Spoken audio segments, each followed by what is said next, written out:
कैसे धारे। पी कोई पाग मेरे सतगुरु आए, दर्शन करो आज मेरे सतगुरु आए। जय गुरुदेव।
यहाँ नहीं बैठू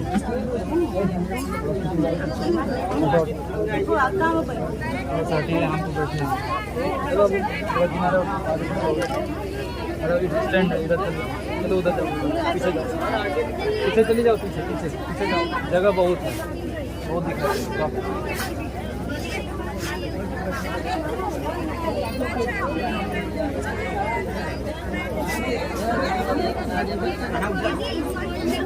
नहीं बैठ जाएगा तो बाकी लोग कहाँ बैठे।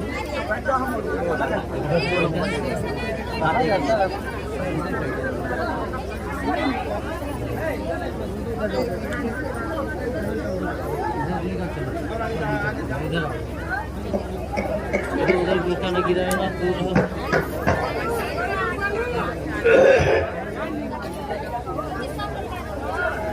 चलो चलो जल्दी चलो, प्रेमियों दौड़ के आओ, सत्संग का समय हो गया। सब लोग सामने आके बैठो ताकि एक एक वचन वाणी आपकी समझ में आ जाए। संत महापुरुषों के वचन आमने सामने रूबरू फेस टू फेस जब बैठ के सुनोगे तब आपकी समझ में आएगा। ये कोई कथा वार्ता नहीं है, ये मनोरंजन नहीं है, भाषण की प्रवचन नहीं है। ये महापुरुषों के अनमोल वचन जो जीवात्माओं के कल्याण उद्धार के लिए उन्होंने कलयुग में आकर जीवों के लिए वचन फरमाए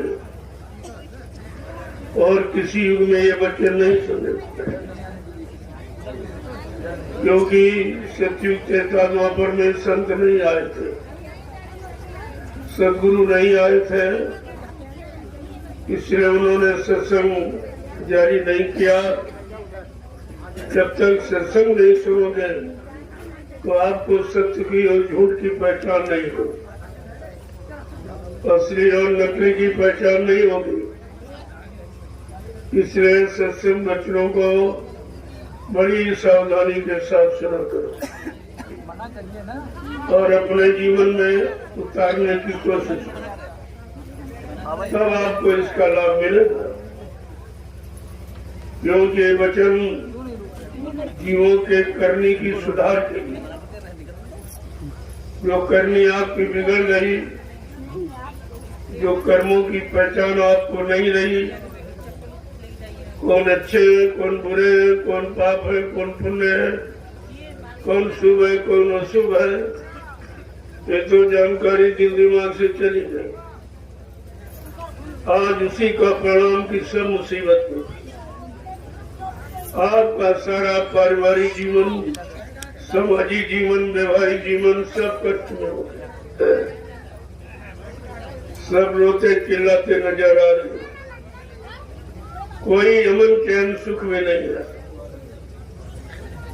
जबकि ये भारत देश धार्मिक देश है, ये मजहबी मुल्क है, ये परमात्मा खुदा को प्यारी भूमि है। इस भारत भूमि में जितने अवतार हुए सब इसी में, कोई एक आध प्रमाण के लिए इधर उधर, बाकी सब भारत और खासकर ये उत्तराखंड, उत्तर प्रदेश, ये ऋषि मुनि महात्माओं की, अवतारी शक्तियों की, योगियों की, तपस्वियों की भूमि है और संत महात्मा फकीरों की कर्म भूमि है, योग भूमि है। उन्होंने योग सिखाया। यह शारीरिक इंद्रियों वाले भोगों का योग नहीं, सुरत और शब्द का है। जो जीवात्मा शब्द को भूल गई, शब्द से अलग हो गई और वो शब्द से कैसे जुड़ेगी, शब्द को कैसे प्राप्त करेगी, शब्द का जानकार कौन है। कहते हैं शब्द पारखी गुरु जो होवे तो झट देवे भेद रखा है। अगर शब्द की पारी करने वाला सच्चा सदगुरु मिल जाए तो जीवात्मा को शब्द से जोड़ने में देर नहीं लगती। जब तक जानकार नहीं मिलेंगे, आप उनसे जानकारी लेकर अपने जीवन में नहीं उतारोगे, तब तक आपको लाभ नहीं मिलेगा। इसलिए संत मत करनी सिखाता, कथनी बकनी सुननी नहीं करनी, और संत मत की करनी बिल्कुल अलग।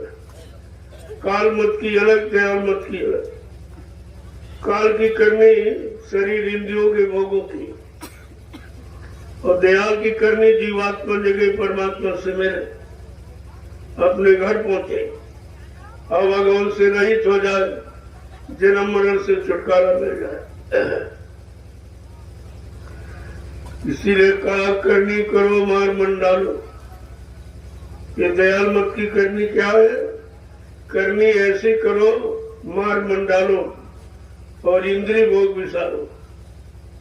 जिन इंद्रियों के भोगों में फंसकर आपने मानव जीवन को नष्ट कर दिया, अनमोल शब्दों की पूंजी को खराब कर दिया, ये जानकारी केवल संत मत की करनी ही सिखाती है। करनी करो मार मन डालो, इंद्रिय भोग विसारो, इतना काम करो तुम अब की, फिर आगे की सतगुर जानी। तब आपको सतगुर का की दया तब मिलेगी। जब तक इंद्रिय भोगों से मन को छुटकारा नहीं दिलाओगे, मन को अलग नहीं करोगे, तब तक आपको परमानंद, वो शाश्वत आनंद, वो आत्मानंद नहीं मिलेगा। इसलिए संतों ने ये करनी अलग करी कि आपको घर गृहस्थी परिवार छोड़ने वाली करनी नहीं, बाल बच्चे पत्नी छोड़ने वाली करनी नहीं, खेती दुकान दफ्तर बिजली व्यापार मजदूरी बंद करने वाली करनी नहीं। इसी में रहकर ये सब कर्म कर्जा होता है। कोई बच्चा बन के आया, कोई बेटी बन के आया, कोई पति बन के आया, कोई पत्नी, कोई भाई बहन बिरादर माँ बाप बन के आ गया, कोई अचानक आपके दरवाजे आ गया, वो भी आपका लेन देन ही। तुम्हारे पास वही आएगा जिसका तुम्हारा लेन देन होगा, दूसरा नहीं जोड़ा जाता। संत मत की यही खासियत है कि आपका संबंध उन्हीं से कराया जाएगा जिनसे आपका पिछला कोई लेन देन रहा होगा, कर्म कर जा रहा होगा, उसको उतारने के लिए ही ये संबंध कराया जाता। बात तो आप समझते नहीं हो। संबंध का मतलब सम माने बराबर, बंद माने बंधन, बराबर का, यानी आदान प्रदान जब खत्म हो जाए तो बराबर पल्ला हो जाए। जब बराबर पल्ला हो जाएगा तब आपको यहाँ कोई रोक नहीं सकता, कोई काल माया आपको भी रोक नहीं सकती। संत महापुरुष इसी कर्म कर्जे के भुगतान के लिए कलयुग में परमार्थी सेवा रखी। सेवाएं तो आप रोज ही करते हो घर में, बाल बच्चों के लिए खेती है, दुकान है, दफ्तर है, बिजली, व्यापार, मजदूरी है, ये तो आप रोज ही करते हो। परिवार की सेवा, समाज की सेवा, देश की सेवा, शरीर इंद्रियों की सेवा, लेकिन जीवात्मा की सेवा आपने नहीं, जिसके लिए मानव तन मिला। ये शरीर आपको और शरीर में श्वासों की पूंजी आपको इसीलिए मिली है कि अब की बार मानव तन पाकर किसी संत महात्मा की तलाश करते, उनसे अपने घर का रास्ता पूछ लेना, वो रास्ता दे देंगे। उस रास्ते पर चलकर जीवात्मा अपने घर पहुंच जाए, और किसी रास्ते से नहीं। बाकी रास्ते तो संसार में आने जाने के, जिनको 4,84 लाख योनियों में वर्णित किया गया, ये आने जाने वाले रास्ते हैं। जब शरीर इंद्रियों से और मन से कर्म करते रहोगे, उनका आना जाना 4,84 लाख नरकों की योनियों में रहेगा, आपको छुटकारा नहीं मिलेगा। अगर आत्मिक कर्म आप करो तो आत्मिक कर्म क्या है? भजन। ये भजन आत्मिक कर्म, ये जीवात्मा को जगाना और परमात्मा से मिलाना, ये आत्मिक कर्म है। जब ये कर्म आप करने लगोगे, तब आपकी जीवात्मा काल माया के बंधनों से छुटकारा पा सकती। इसीलिए तो 3 युगों में सब फंसे पड़े रहे। ज्ञानी ज्ञानी भी ज्ञानी हो गए, ऋषि मुनि योगी ब्रह्मचारी भी सब बन गए, अवतार भी मिला उनको, अवतारी शक्ति भी कहा गया, उनका कानून चला, उनके लोगों ने पूजा किया, ये सब हुआ, लेकिन उनकी जीवात्मा जगी नहीं और घर नहीं पहुंची, वो भी बेचारे फंसे रहे। और तुम सब मुद्दतों से उन्हीं की पूजा करते हो। तुमको यही नहीं मालूम है कि पूजा का मतलब क्या? पुण्य जाप, यानी पुण्य माने सेवा और दया प्रेम के भाव जब पैदा हो निस्वार्थ भाव से, वो सच्ची पूजा। इसी को आत्मिक पूजा कहते, इसी को शब्द कमाई शब्द की पूजा कहते। जब धीरे धीरे सत्संगों में आते जाते रहोगे तो ये सब जानकारी आपको मिल जाएगी।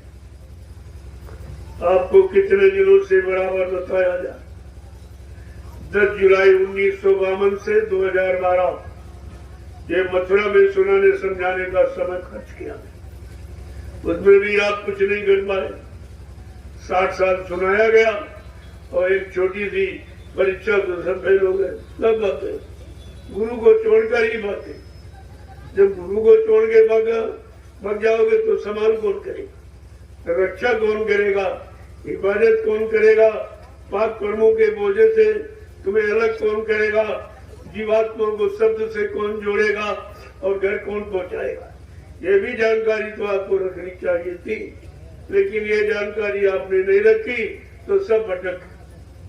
ऐसा भटक है कि गुरु को ही भूल गए, गुरु से दूर चले गए।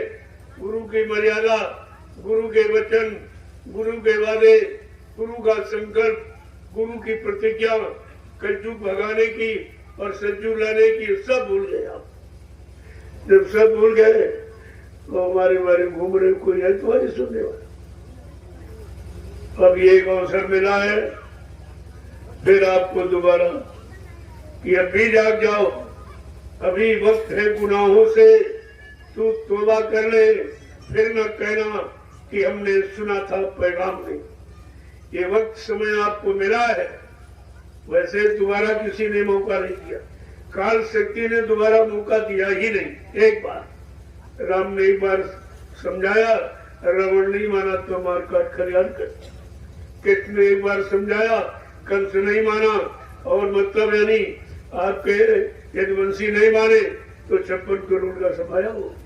ये तो इतिहास कहना कि न मानने वालों का विनाश ये निश्चित है। अगर आज आप नहीं मानोगे तो आपका विनाश हो जाएगा।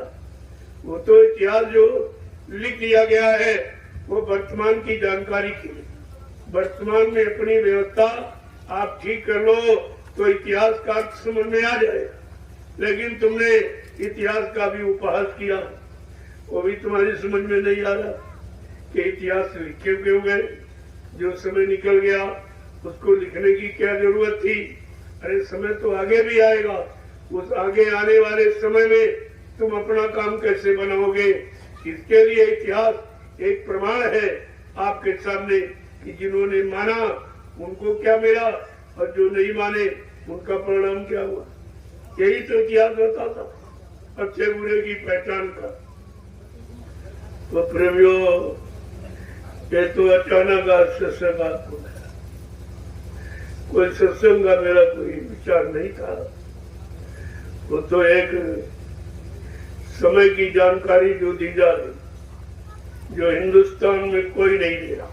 कोई भी कहीं चले जाओ आप, चाहे वो धर्मनीति में कोई महात्मा हो, कि चाहे राजनीति में कोई नेता हो, कोई मुख्यमंत्री प्रधानमंत्री, किसी मुख से ये आवाज नहीं निकली कि भारत देश गरीब क्यों हो रहा, परेशानियां क्यों बढ़ रही, इंसान मुसीबतों में क्यों जा रहा, ये दुख दर्द और बीमारी महामारी और लड़ाई झगड़ा और दैवी प्रकोप और दुर्घटनाएं, ये अकाल मौतें क्यों हो रही और क्यों बढ़ रही, ये प्रेत योनि क्यों बढ़ रही है, इस पर किसी की कोई दृष्टि नहीं जाती। जब कोई नहीं कह रहा तो हमको समय से आवाज लगानी पड़ी। मुझे समय से कहना पड़ा कि हम भारतीय, अगर ये भारतीय शब्द आपकी समझ में आ गया होता तो भारत तो सोने की चिड़िया, भारत विश्व गुरु है, तो भारत में दूसरा कैसे राज कर सकता और दूसरे की बात यहाँ कैसे मान्यता दी जा सकती। लेकिन आप ये भूल गए, भारतीयता शब्द तो किसी के समझ में आ ही नहीं रहा। यहाँ भारतवासी तो है ही नहीं। अपने आप को भारतवासी आप जब ही कहोगे जब भारतीयता के लक्षण होंगे, भारतीयता के गुण होंगे, भारतीयता के कर्म करोगे, कर्तव्य करोगे, तब आपको भारतीय माना जाएगा। ये लिखने पढ़ने से भारतीय थोड़ी हो जाओ। तो मैंने देखा भाई न राजा कह रहा न प्रजा कह रही, न राजा कुछ बोल रहा न प्रजा कुछ सुन रही, जो कोई कुछ कह ही नहीं रहा है, तो ये भारतीयता कैसे रहे, हिंदुत्व कैसे रहेगा। ये हिंदू कहने के हम अधिकारी कब और कैसे बनेंगे, इस पर तो किसी का विचार नहीं। यहाँ उपजातियों ने एकदम घनघोर संग्राम कर, जाति नहीं उपजाति, जाति तो आपकी मानव जाति, वो असली जाति मानव जाति तो भूल गए और उपजातियों में तुमको फंसा दिया गया। जब उपजातियों में आप चले गए तो आपस में लड़ने मिलने लगे कि मानव जात तो एक ही जाति, एक तो किसी से लड़ेगा नहीं, जहां दो होंगे वही द्वंद होगा, वही मतलब दुविधा होगी, वही झगड़ा होगा। तो इन लोगों ने झगड़ा यानी मतलब करने के लिए ये उपजातियां तमाम बना जाए और सब आपस में उसमें तमाम तरह की भिन्नता पैदा कर दी। ये बड़ा, ये छोटा, ये बड़ा, अनुसूचित जात, जनजात, यानी तमाम तरह की, जबकि एक मानव जाति ही जाति है और एक मानव धर्म ही धर्म है और इन मानव जातियों में एक ही जीवात्मा है और उन जीवात्माओं का एक ही मालिक है, इसके अलावा कुछ है। लेकिन ये तो बात कोई कही नहीं रहा।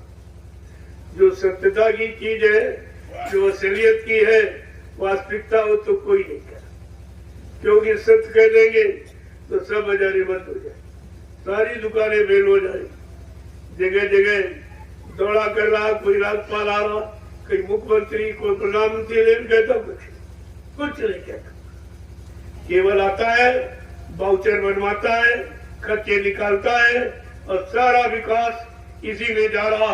न देश का विकास, न समाज का विकास, न धर्म का विकास, विकास है इनकी स्वार्थ नीति का और कोई विकास।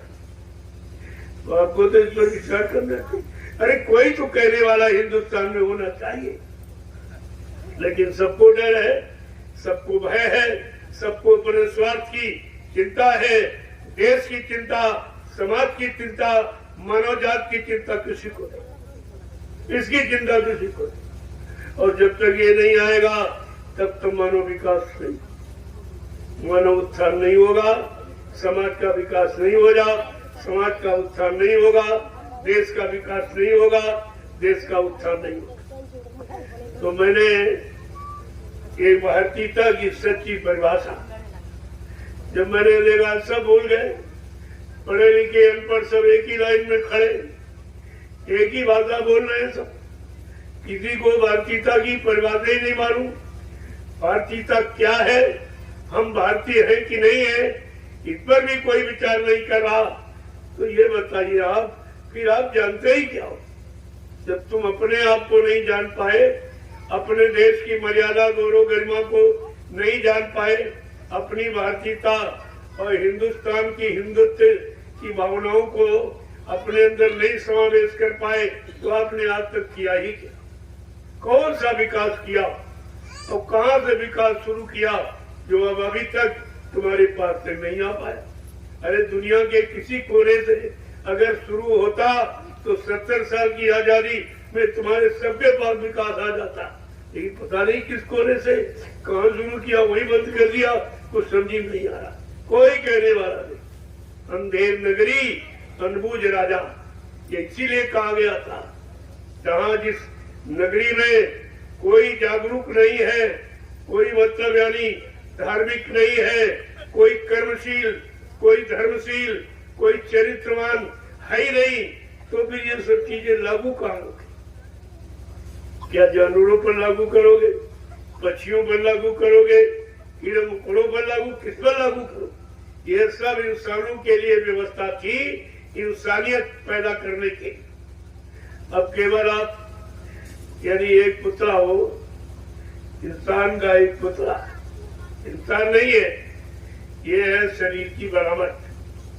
शरीर की बनावट इंसान नहीं होता, जिसमें इंसानियत होती है वो इंसान होता, और जिसमें मानवता होती है वो मानव होता है, जिसमें धार्मिकता होती है वो धार्मिक होता है, जिसमें कर्म कर्तव्य है वो कर्तव्य परायण होता।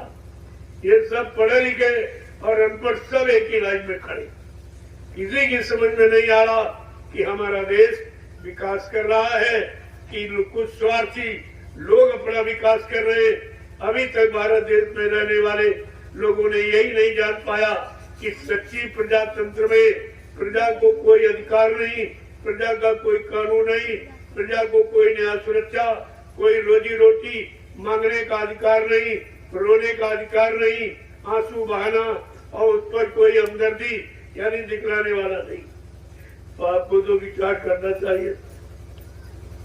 मैं एक छोटा सा एक नमूना लेके निकला हूं, साइकिल यात्रा, वो भी है उसके पीछे सामने छिपा हुआ शाकाहारी सद्भावना मिलन शांति शोभा कलश, ये साइकिल यात्रा ये कार्य के लिए निकली है, एक अच्छे सच्चे समाज का निर्माण करने की। मैं बहुत दिनों से बराबर कह रहा हूं कि मेरा लक्ष्य, मेरा उद्देश्य, मेरा अभियान केवल एक अच्छे सच्चे समाज की स्थापना करना, और मेरा कोई उद्देश्य नहीं। एक अच्छे सच्चे ईमानदार चरित्रवान समाज का निर्माण हो जाए तो देश में सती जैसी व्यवस्था आपको दिखाई देगी। लेकिन इसके पहले तो कलयुग जाएगा ही नहीं। कलयुग जाने का तो मतलब यही है कि हमारी सब परेशानियां, हमारे दुख तकलीफ, हमारे बीमारी महामारी, हमारे कष्ट, ये सब चले जाएं। चोरी डकैती कत्ल बलात्कार, ये खून खराबा, ये सब समाप्त हो जाए, तब तो आप कहोगे कि सत्युग। तो अभी तो घोर कलयुग है और कलयुग को बढ़ावा दिया जा रहा। राजा प्रजा सब उसी में जुटी पड़ी है, सब कलयुग को बढ़ावा दे रहे हैं। कलयुग वाले सब कर्म किए जा रहे, कोई शांति सुकून का कहीं पर कोई मतलब लवारिश भी नहीं है। तो मैं ये बताना चाहता हूँ, एक हिंदुस्तान के सामने एक नवीनतम संदेश देना चाहता हूँ जो किसी ने नहीं किया, न किसी महात्मा ने, न किसी नेता ने। आज तक 70 साल की आजादी में कोई प्रधानमंत्री मुख्यमंत्री बना हो, लेकिन जो संदेश हिंदुस्तान के लिए हो, भारत के लिए हो, वो तो कोई कहता ही नहीं। उस पर तो किसी की दृष्टि नहीं जा रही कि हम अपने आप को भारतीय कैसे कहें, जबकि एक मुट्ठी में रंगने जाए जिन्होंने हमारी लापरवाही का फायदा उठाया, हमारी अज्ञानता का, हमारी अनबुद्धता का फायदा उठाया कि हम सोते रहे, समझे नहीं, जागे नहीं, चेते नहीं, होश में नहीं आए और उनकी राजनीति को नहीं समझ पाए और 250 वर्ष गुलाम रहे। लेकिन कुछ लोगों के अंदर देश समाज के प्रति भाव जगा, उन्होंने आंदोलन छेड़ा, अभियान चलाया, सच्ची नीति को लाने के लिए उनका प्रयत्न प्रयास रहा। वो तो कुर्बान हो गए, लेकिन वो व्यवस्था जो की त्यों बनी, अभी तक उस पर विचार नहीं हुआ। आखिरकार तुमने विदेशियों को क्यों भगाया, अंग्रेजों को क्यों भगाया कि हमारे देश को लूट के ले जाएंगे, हम लोग गरीब हो जाएंगे, हम गुलामी बने रहेंगे। इसलिए आपने अभियान चलाया, तमाम लोग कुर्बान हुए, तमाम माताएं निपुती हो गई, तमाम बहनों का सुहाग लुट गया। ये ऐसे नहीं व्यवस्था बदली थी, लेकिन आज तक वो व्यवस्था लागू नहीं हो पाई। अंग्रेज तो चले गए, लेकिन अपनी छाप छोड़ गए। जब यहां से गए तो गांधी महात्मा से कहा कि देखो मैं तुम्हारे यहां से कुछ नहीं लिए जा दूं, लेकिन ऐसी छाप छोड़ के जाऊंगा कि भारत अपना 300 वर्ष तक सुधार नहीं कर सकता। इस बात को क्यों छिपा के रखा गया, क्यों उजागर नहीं किया गया? आखिरकार उनकी कौन सी नीति यहाँ पर लागू है जिसके द्वारा हमारा देश 300 वर्ष तक अपना सुधार नहीं करेगा, अपना विकास नहीं करेगा और अपनी स्वतंत्रता आजादी को यदि कायम नहीं कर पाएगा? वो कौन सी नीति थी? किसी ने इस पर विचार किया? किसी ने कुछ कहा? कोई चर्चा कुछ नहीं। यहाँ तो चर्चा केवल चंदा नोट वोट की होती और टैक्सों की और महंगाई ये तरह तरह से उसूलने की बाकी कोई चर्चा नहीं। जनता के हित का कोई काम न हुआ और न कोई करेगा, क्योंकि इनके अंदर जनता के प्रति कोई भाव नहीं। अपना निजी स्वार्थ जब इंसान का जाग जाता है तो वो उसको कुछ दिखाई नहीं देता। अपने स्वार्थ, अपना लाभ, अपना मान सम्मान, अपनी प्रतिष्ठा, अपना अधिकार, इसके सिवा उसको कुछ नहीं दिखाई देता। आज वही आपके सामने। तो मैंने कहा देश तो आजाद हुआ, मुल्क हुआ आजाद, सिर्फ आजाद नहीं हम रह पाए, आजादी के बदले में बर्बादी के मातम छाए। खो गया है अहिंसा, गांधी जी का हिंसा चौधरी छाई है। गांधी जी का अहिंसा परमो धर्म सिद्धांत खत्म, कोई नहीं मानता, कोई बोलता नहीं, राजा न प्रजा। इस बात को कोई नहीं दोहराता। गांधी का फोटो तो लगाए घूम रहे हैं, लेकिन गांधी को मानते, गांधी की नहीं मानते। बात तो इसलिए धर्म को मानते, धर्म की नहीं मानती। नीति को मानते, नीति की शिक्षा सिद्धांत को नहीं मानते। ये जानते ही नहीं तो मानेंगे क्या? जो स्वार्थ में पैदा हुआ, गरीबी में पैदा हुआ, लोभ लालच जिसका पूरा हो नहीं पाया, वो जब तक रहेगा किसी पद पर वो अपना स्वार्थ, लोभ लालच यानी हल करता रहेगा। यानी भूखा जब तक पेट नहीं भर लेगा तब तक उसकी भूख नहीं मिटेगी।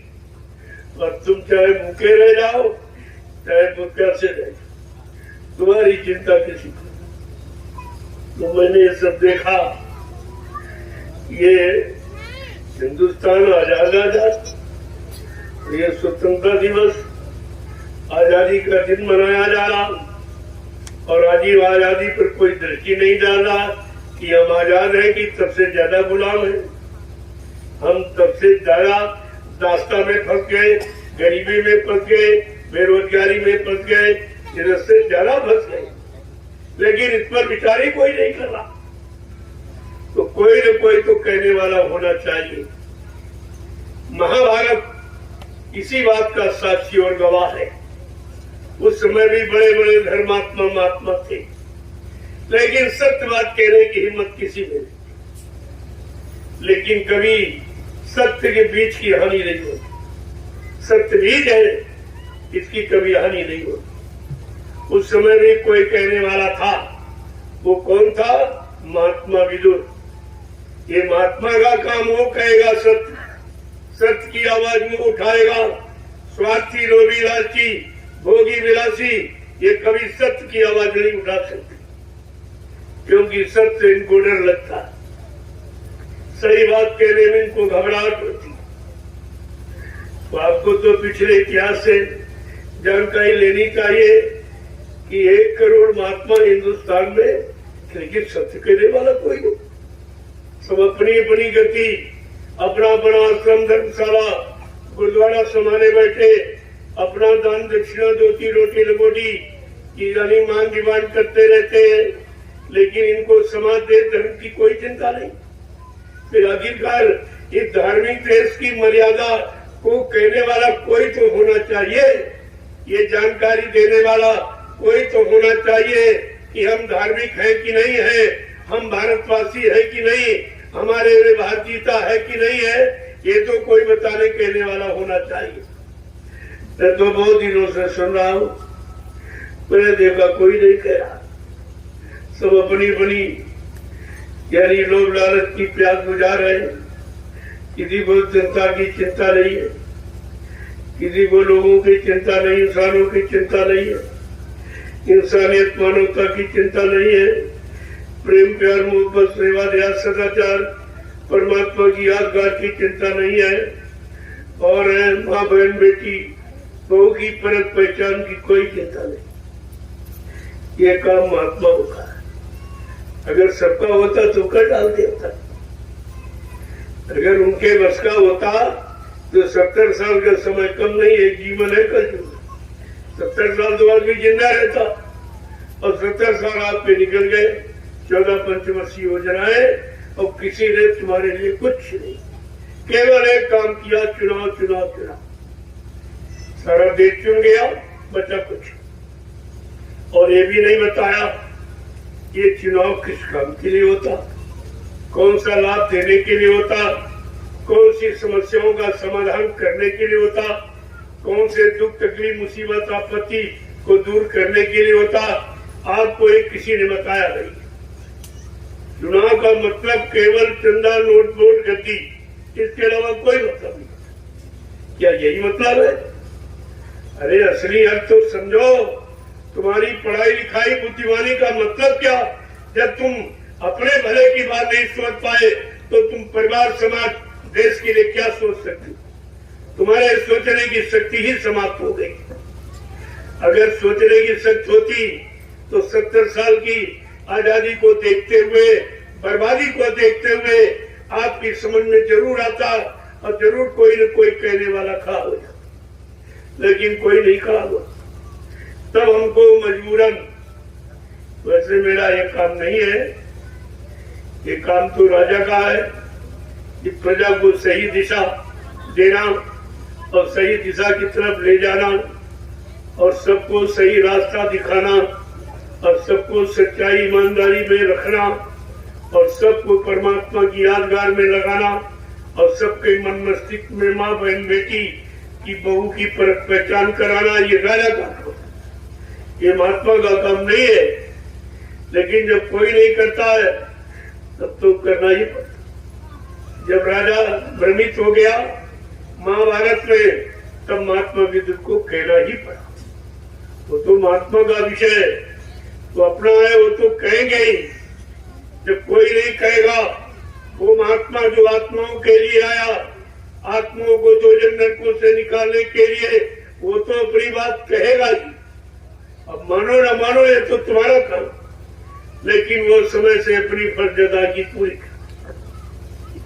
मैंने ये भारतीय शब्द को लेकर जो चीज सामने आज रखी है, वो हिंदुस्तान में किसी ने नहीं, किसी ने नहीं रखी, किसी ने इस पर जिक्र ही नहीं किया कि भारतवासी बनने का हमारे पास कौन सा लक्षण है, कौन सा विचार है, कौन सी सोच है, इस पर तो किसी ने कोई चर्चा की नहीं।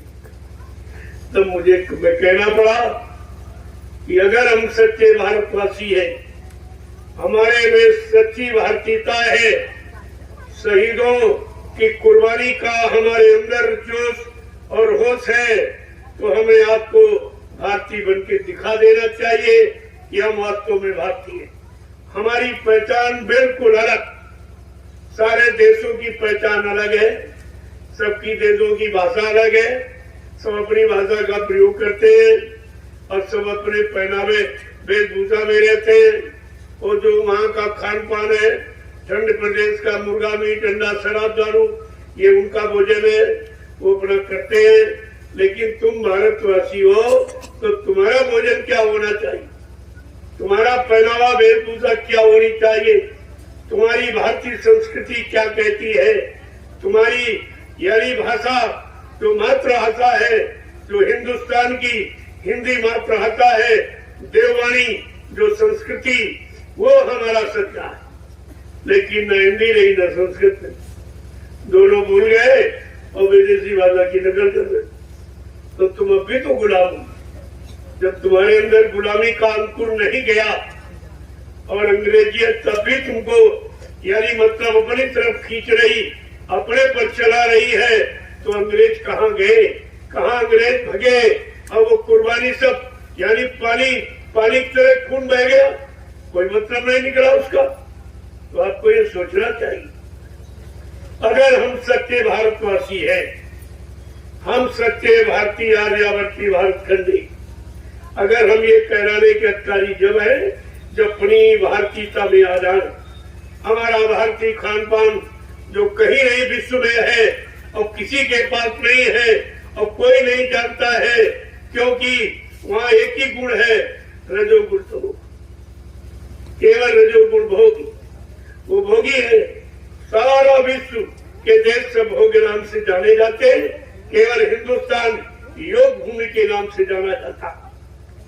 यहाँ पर प्रकृति संयम में है, यहाँ त्रिगुणमयी सृष्टि है, सतोगुण तमोगुण रजोगुण, तीन गुणों में सारी सृष्टि बनाई गई है और तीनों गुणों की परिभाषा जानकारी अलग अलग दी गई कि जब ये भोजन करोगे यानी तमोगुणी आहार, मिर्च मसाले, तीखे चटपटे, तो आपका मन विकृत होगा, मन आपका उत्तेजित होगा, मन में विकार आएंगे, काम, क्रोध, लोभ, मोह, अहंकार, ईर्ष्या, राग, द्वेष इनमें पनपेंगे, इनमें बढ़ेंगे और फिर आप इस बीमारी में इतने तंग हो जाओगे कि अपने आप को बचा नहीं।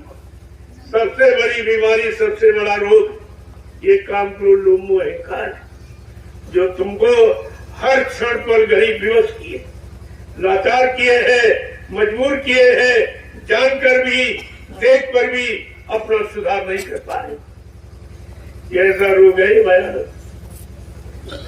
तो इसलिए आहार और विचार, आहार से विचारों का जन्म होता है। जैसा करो आहार वैसे बने विचार, हमारे भारतीय सभ्यता में ये अंकित है कि हम जैसा आहार करेंगे हमारे विचार वैसे बनेंगे, जैसे विचार बनेंगे वैसी हमारी बुद्धि काम करेगी, यानी वैसे हम कर्म करेंगे और जैसे कर्म करेंगे वैसा हम लाभ हानि पाएंगे। तो इस पर किसी ने विचार चला गया, आहार चला, जब आहार चला गया तो विचार चले गए, शुद्ध आहार चला गया, शुद्ध विचार चले गए। आप अब आप शुद्ध विचार न सोच पाते हो, न कर पाते हो, न दृढ़ता से उस पर टिक कर चल पाते हो, न स्वयं लाभ प्राप्त कर पाते हो, न देश समाज को लाभ दे पाते हो। ये कितना बारी आपने नुकसान। तो मैंने कहा भी सर्वप्रथम तो हमारी पहचान, सारे देशों में चले जाओ, उनके वेशभूषा सबकी, तुम्हारे यहाँ भी जितने विभाग सबकी वेशभूषा, यहाँ भी पर्चे आपको अगर लेना चाहो तो पहचान पर्चे आप ले लीजिए। तो हमारे देश की सच्ची सात्विक वेशभूषा, जो सात्विकता से वो प्रोत थी, जो मन से संबंधित मन के विकारों को दूर करने वाली हमारी यानी वेशभूषा बिल्कुल सादगी और वो भी सूती सूत का कपड़ा। ये सूत का कपड़ा, ये कपास जो खेतों में पैदा होती और ये रुई में कपास में ये गुण है शरीर की गंदगी का शोषण करती, आपकी बीमारियों को तमाम मात्रा में खत्म करती। लेकिन जब आप भूल गए ये दवा थी, ये शरीर की बीमारियों को यानी मतलब 75% दूर करने की ये दवा थी कॉटन रुई। तो आप उसी को भूल गए। बीमारी आने का रास्ते आपने जो खोले हैं, जो स्रोत आपने खोले, उन पर विचार कीजिए। मैं एक एक को गिना दूंगा। एक तो खान पान से, दूसरा वेशभूषा से। तुम्हारा मन रोगी हो गया, मन भोगी हो गया। ये मन की बीमारी कोई नहीं दूर कर, इसकी दवा कहीं बनी ही नहीं। उसकी दवा केवल संत महापुरुषों का सोच, उनका शोध है, वो दवा है, इसके अलावा कोई दवा नहीं। तो मैंने लोगों के सामने ये रखा कि अगर आप सच्चे भारतीय हो और अपने भारतीय कहलाने का गर्व अगर आपको है, तो आपको भारतीय वेशभूषा धारण कर लेनी चाहिए। अगर बीमारियों से आपको राहत पानी तो मन को भोगों से, ये मन रोगी है, भोगों का रोगी। अगर इस रोग से इसको बचाना चाहते हो तो सादगी को साथ, इसको पढ़ने से तुम्हारा मन शांत होगा, देखने वाले का मन शांत होगा। न तुम्हारा मन खराब होगा, न दूसरे तुमको देखकर अपना मन खराब कर पाए। ये अंग्रेजों की चीज, क्योंकि भोगी देश है, वहां सारी व्यवस्था भोग, योग की कोई व्यवस्था नहीं, परमात्मा के विषय की कोई जानकारी वहां नहीं, कोई लिटरेचर, कोई साहित्य नहीं, और न उसको कोई प्राथमिकता वहां नहीं। जब ऐसे नारकी देशों की आप नकल करोगे तो नर्क नहीं क्या स्वर्ग में चले जाओ। तुम्हारा भी सारी व्यवस्था नर्क में जाने की ही हो गई। जब देखा गया कोई नहीं कहने वाला, कोई बताने वाला, समझाने वाला, कोई इशारा करने वाला नहीं, तब हमको ये प्रश्न संपूर्ण भारत के सामने रखना पड़ा भारतीयता का, कि भारतीय शब्द की महिमा क्या है, गौरव गरिमा क्या है, भारतीय का महत्व क्या। इस सारा विश्व, ये भारत सारे विश्व का गुरु क्यों हुआ, किस कारण हुआ? ये आपकी भारतीय संस्कृति के कारण, भारतीय वेशभूषा के कारण, भारतीय सादगी और स्वच्छ और मानव खान पान के कारण और अच्छे सत्कर्म के कारण आपकी महिमा सारे विश्व में है। कि विश्व गुरु हो भारत देश, पहले भी था, बीच में आपने बिगाड़ दिया, लेकिन संत महापुरुषों ने कहा कि फिर क्यों इस बिगाड़ से तुम खुद ही बिगड़े हो, खुद ही परेशान, इतने तंग हो जाओगे, इतने परेशान हो जाओगे, अपनी भाव बेटियों की इज्जत बचाना तुम्हें मुश्किल हो जाएगा। अपने शरीर का रोग निकालने के लिए आप मजबूर हो जाओगे, नहीं निकाल पाओगे। ये चारों तरफ से जब घिर जाओगे तब आपको एक बार विचार करना ही होगा। कलयुग घेरे चारी ओर, मनुआ जइयो को, तुम किधर जाओगे? कलयुग ने अपनी सारी व्यवस्था में सबको बांध दिया और सबको घेर के रखा है, और आपको उससे निकलने नहीं देगा, और तुम्हारे पास कोई शक्ति नहीं जो कलयुग से तुम लड़ सको। तब महापुरुषों को ऐलान करना पड़ा कि मैं कलयुग को भगाऊंगा और सतयुग को लाऊंगा। तब देश में सच्ची सुख शांति आ सकेगी। इसके पहले नहीं हो। तो उन्होंने अपनी वेशभूषा पहन के आए और तुमको उसी गुलामी में जकड़ दिया। ये मोटा कपड़ा जिसे जींस कहते हो, पैंट पतलून कहते हो, ये ठंड पड़ी, ठंडी में मोटा कपड़ा पहना जाए और तुम 12 महीने पहले घूमे। तुमको ये भी नहीं अकल रही कि ये कर क्या है। अपने शरीर के साथ इतना बड़ी खरीद कर रहे हो, शरीर के साथ इतनी बड़ी दुश्मनी निभा रहे हो, इसे रोगों से भरपूर करने की चेष्टा कर रहे हो, कि कोई रोग बाकी न रहे जो हमारे शरीर में ना हो। आपने ये अरे मोटा कपड़ा सर्दियों में पहनते तो तुम्हारे में ये जीन्स कपड़ा है, जितना कूड़ा कचरा सब उसी से तैयार, ये उसी से तैयार होता है। तरह तरह की गंदगी इसमें है और ये बाहर की शुद्ध हवा तुम्हारे शरीर में लगने नहीं देगी। और ये शुद्ध प्रकाश जिसमें सारे गुण समाहित हैं ये भी तुम्हारे शरीर में लगने नहीं देगी। और जिसमें हवा और प्रकाश नहीं लगता वो ऑटोमेटिक गंदा होता, ऑटोमेटिक गंदा होता वो। कहते हैं भाई ना हवा लग गई न प्रकाश नहीं तो अशुद्ध है। लेकिन यहाँ पर तुमने अशुद्धता का प्रयोग नहीं कर पाए अभी तक। पढ़ लिख कर तुमने क्या सोचा? इसलिए मैंने कहा अगर रोग बीमारियों से आप राहत शांति चाहते हो, अपनी भारतीय वेशभूषा में एकदम ढीला कपड़ा जिसमें हवा लगे और प्रकाश सब छन के अंदर तक जाए। और ये कपड़ा अंदर की पसीना जब निकलेगा और उसके द्वारा जितने कीटाणु सब बाहर निकाल के बाहर कर देगा। ये कपास में गुण होता है, लेकिन तुमने तो कपास की गुणवत्ता को दी, तुम्हारे अंदर कोई विचार ही नहीं रहा और तुम सबके सब गुलामी होते जा रहे हो, गुलामी अख्तियार करते जा रहे हो और कहते हो आजाद आजाद, अल्लाह बचाते हो आजादी का, और गुलामी की तरफ बढ़ते जा रहे हो और गुलामी को स्वीकार करते जा रहे हो। अरे अंग्रेज चले गए लेकिन अंग्रेजियत तो छोड़ गए, उनकी भाषा है उसी का प्रयोग करते हो, उनका पहनावा है उसी का प्रयोग करते हो, उनका गंदा भोजन है जो मतलब यानी तमोगुणी और रजोगुण से भरा हुआ, जब वो इस्तेमाल करोगे तो तुम उनकी तरह भोगी बन जाओगे और रोगी बन जाओगे। तुमने इस पर कोई विचार नहीं किया। अंततोगत तो हमको ये कहना पड़ा, नहीं तो लोग कहेंगे आप जानते थे आपने क्यों नहीं बताया। आप क्या देश की उन्नति नहीं चाहते? आप भारतीयता शब्द का विकास नहीं होने देना चाहते? भारत देश की गौरव गरिमा कि आप कायम नहीं करना चाहते? ये आप कहते हैं। इसलिए मैंने समय से अभियान जारी किया और 15 सितंबर को मैंने ये यानी बड़े ऊंचे स्वर में और सारे हिंदुस्तान के लिए मैंने ये संदेश दे दिया कि अगर आपको सच्ची सुख शांति पानी है तो आपको ये नीति अपनानी है जो ऋषि मुनि महात्माओं की बनाई हुई।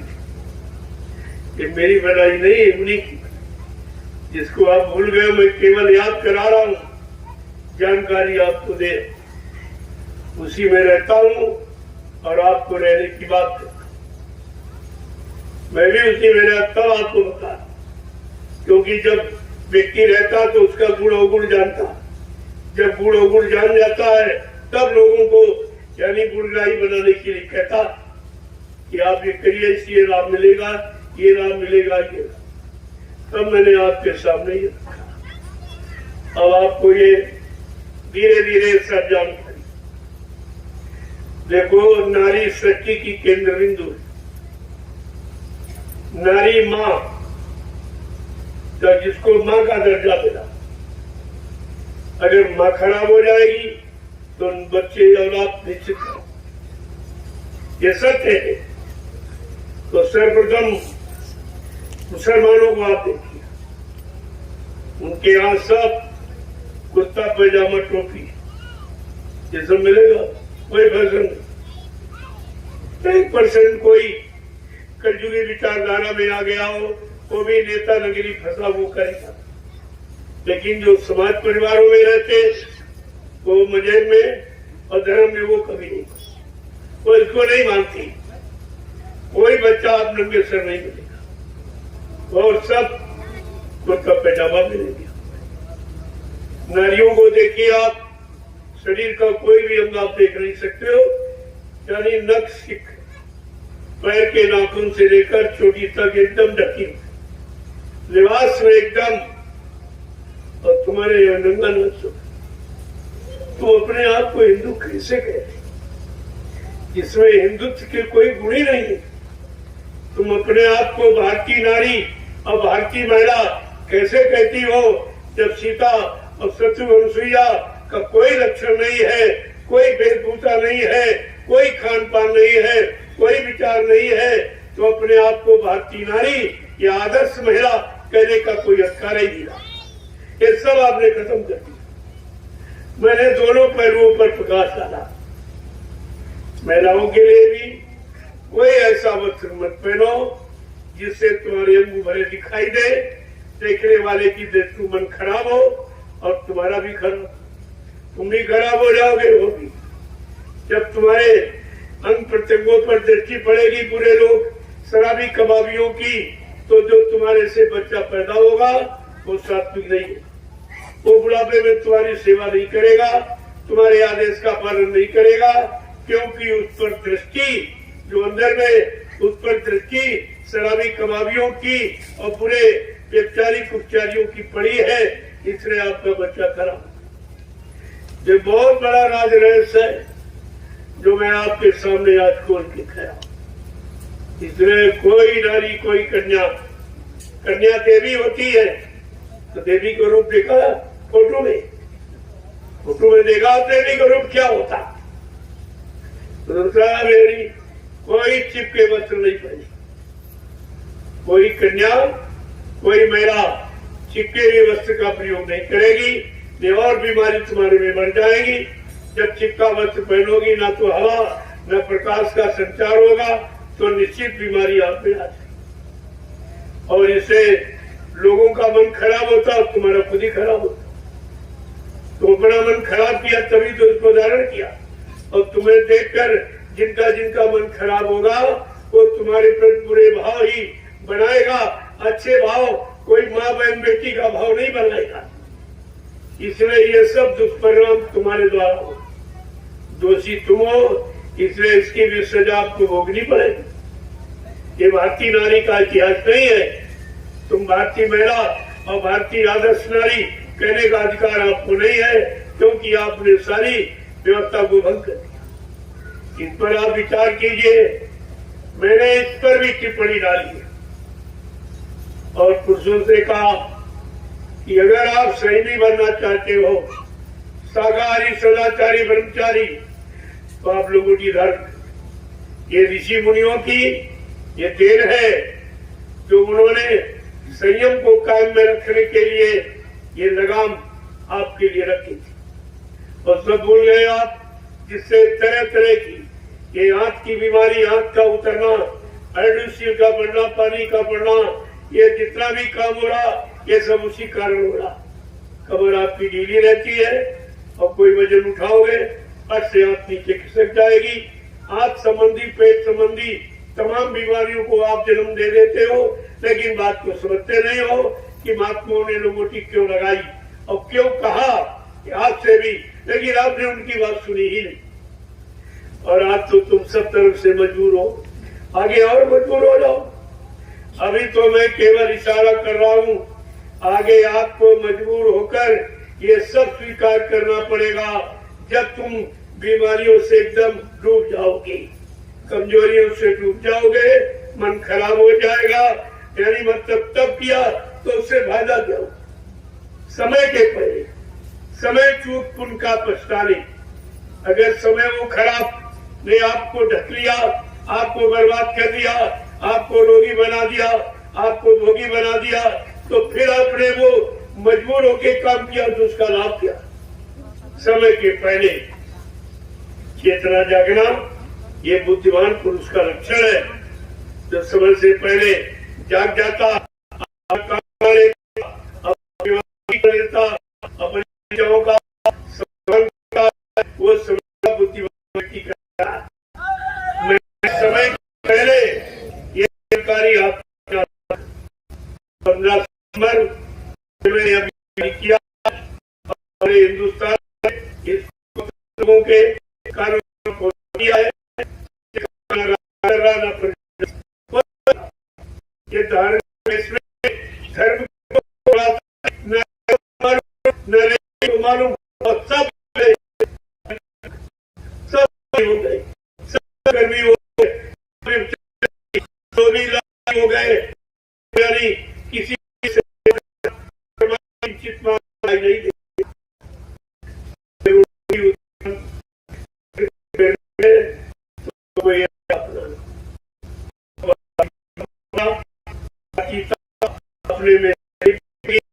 आपके लाभ और भारत से गर्मी की बोलने वाला तक सही नहीं आया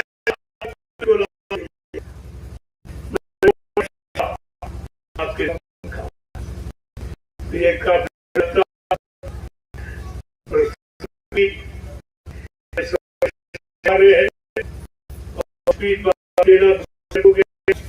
जितना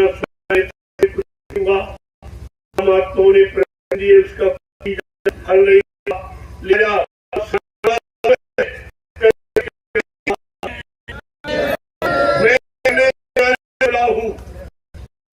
बात मैंने सुनने से कराने को भी नहीं ये सबको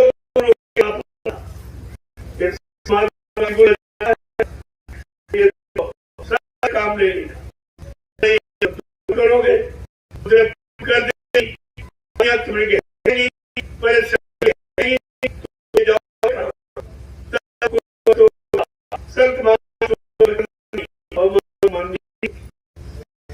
भी अपना थोड़ी यात्रा करेगी तो रहेगी जाते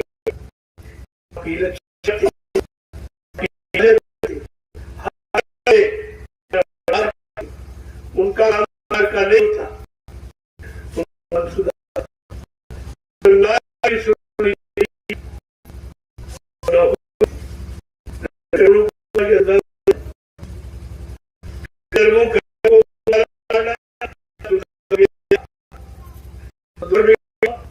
उसी को पढ़ने अभी आज तो अच्छा होता सामने अच्छी अच्छी वाले इंग्लिश त्याग अच्छा खान करने वाले अच्छी संस्कृति में रहने वाले अच्छी करने वाले इतिहास के साथ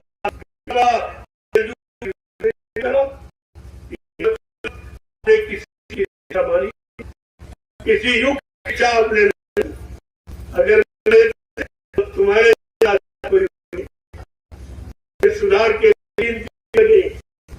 अच्छा तो की कोई बात प्रणाम हुआ अभी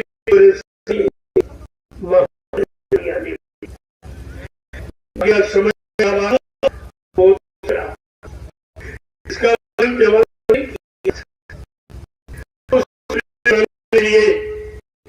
के सामने गया कैसे आप जानते तो आपने बताया मैं अपने वचन करते तुम्हारी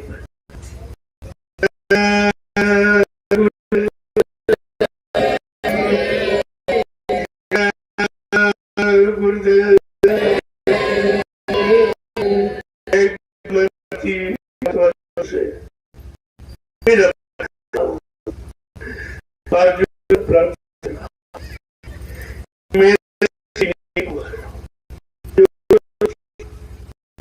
जानियत की और आप देने वाले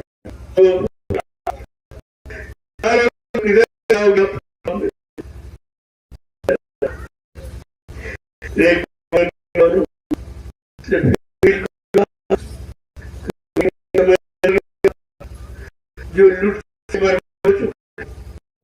भोग बेचे लेकिन आपका जीवन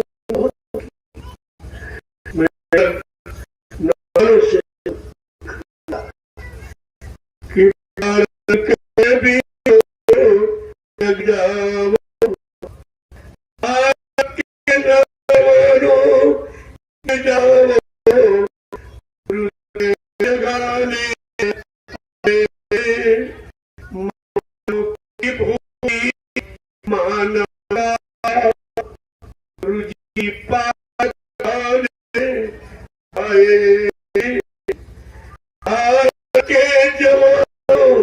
कि जग जाओ गुरुदेव जगाने आए हैं। मानव की भूली मानवता का गुरुजी पाठ पढ़ाने आए हैं। कि राम कृष्ण ईसा मोहम्मद की वाणी तुम भूल गए। चंद्रशेखर आजाद भगत नेता सुभाष को भूल गए।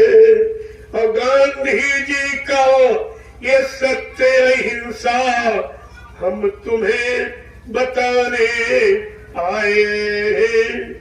भारत के वीरों जग जाओ गुरुदेव जगाने आए हैं। मानव की भूली मानवता का गुरुजी पाठ पढ़ाने आए हैं। सब धर्म कर्म को भूल गए। सब धर्म कर्म को भूल गए। धन लोलुपता में डूब गए। सब धर्म कर्म को ये भूल गए। धन लोलुपता में डूब गए।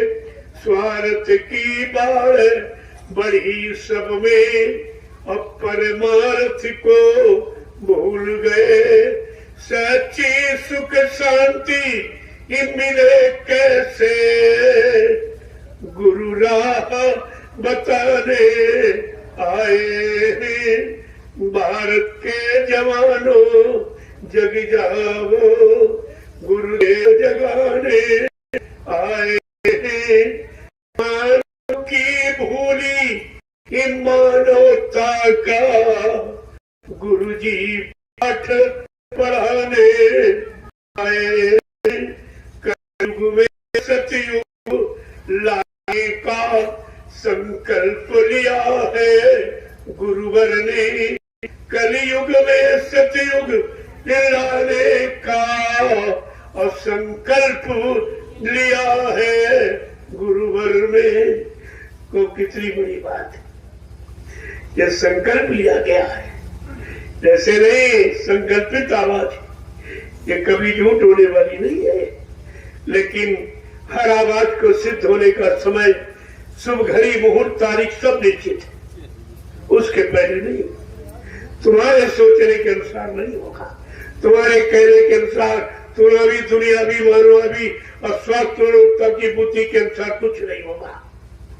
उनका परिवर्तन का समय और घड़ी और मुहूर्त और दिन तारीख सब निश्चित है। का बच्चा मेरी दूरदर्शी व्यवस्था आने का समय निश्चित है। उसकी तारीख भी निश्चित है। जब तक वो समय नहीं आ रहा, मैंने हिंदुस्तान में सबको मौका दे दिया कि अच्छा से अच्छा जो भी तुम करना चाहो कर लो, और स्वास्थ्य लोभ लालच जो भी हल करना चाहो कर लो। दूरदर्शी आने पर ये व्यवस्था सब समाप्त हो जाएगी। ये गंदगी कुछ नहीं दिखाई देगी, चाहे खान पान की हो, चाहे चरित्र की हो, चाहे स्वास्थ्य लोभ लालच की हो, चाहे गति की हो। ये कोई गंदगी टिकने नहीं पाएगी। दूरदर्शी ऐसा समय का सूरज, ऐसा प्रकाश ज्ञान सत्य का आभास अनुभव कराने वाली भूमिका व्यवस्था का नाम है दूरदर्शी। अभी लोग इसके बारे में कुछ नहीं जानते, क्योंकि दूरदर्शी का तभी आपको बताया नहीं गया। अभी तो केवल प्रचार किया गया था, और वो भी 18 वर्ष जब प्रचार कराया गया और आप भूल गए, नहीं समझ पाए, नहीं इस पर चल पाए, तब कहा कि मेरा ब्रह्मास्त्र है, इसको संभाल के रखना, ये आगे आने वाले समय में काम करेगा। जब सब काम करना बंद कर, सारे राजनीति लोग अपना हथियार डाल देंगे, कहेंगे न्याय सुरक्षा रोजी रोटी देना मेरे बस की बात नहीं, महंगाई गरीबी बेरोजगारी समाप्त करना ये मेरे बस की बात नहीं है। और ये मारकाट हिंसा चोरी डकैती कत्ल बलात्कार और बढ़ते टैक्स और जीएसटी, जब ये कोई रोक नहीं सकता, ये कहेंगे मेरे बस की बात नहीं, तब बाबा जी ने क्या कहा था? तब बच्चा मैं अपना ब्रह्मास्त्र उठाऊंगा। ये ब्रह्मास्त्र है। और आप सब भूल गए कि बाबा जी के ब्रह्मास्त्र क्या? अरे दो ब्रह्मास्त्र, एक दूरदर्शी, दूसरा भूम ज्योतक के तीरकाशकार संगठन। ये समाप्त नहीं हो गए, ये भी चुपचाप रखे हुए। समय आएगा तो मैं ब्रह्मास्त्र उठाऊंगा और काम चलाऊंगा। ब्रह्मास्त्र कुत्तों पर नहीं चलाया जाता, राक्षसों पर, जिनका राक्षसी खान पान, राष्ट्रीय भाव विचार, राक्षसी कर्म, उन पर ब्रह्मास्त्र चलाया जाता। ये सब बातें आपको इशारे इशारे में समझा दी गई पहले भी, और आज भी दोहराई जा रही, ताकि आप भूलने न पाओ महापुरुषों के इशारों को, क्योंकि इसी से आपका काम होगा। इसके अलावा कोई भाषण देने वाला, कोई राजा प्रजा में कोई खड़ा हो जाए, लेकिन तुम्हें सुकून शांति नहीं है। वो अपने स्वार्थ लालच में मस्त, अपनी गति अपनी कुर्सी संभालने के चक्कर में है। वो तुम्हारे यार जनता को संभालना और जनता को सुकून शांति देना, ये उनका काम नहीं है। अभी आप 70 साल में एक इशारा नहीं समझ पाए उनका कि आपके लिए कुछ नहीं किया। तो क्या कह रहे हैं कि कलयुग में सतयुग लाने का संकल्प लिया है गुरुवर ने। ये संकल्प लिया है। अभी संकल्प का समय नहीं आया, न शुरू हुआ है और न खत्म हुआ। अभी शुरू भी नहीं हुआ और खत्म भी नहीं हुआ, और तुम कहते हो बाबा जी खत्म हो गए। फिर ये करेगा कौन?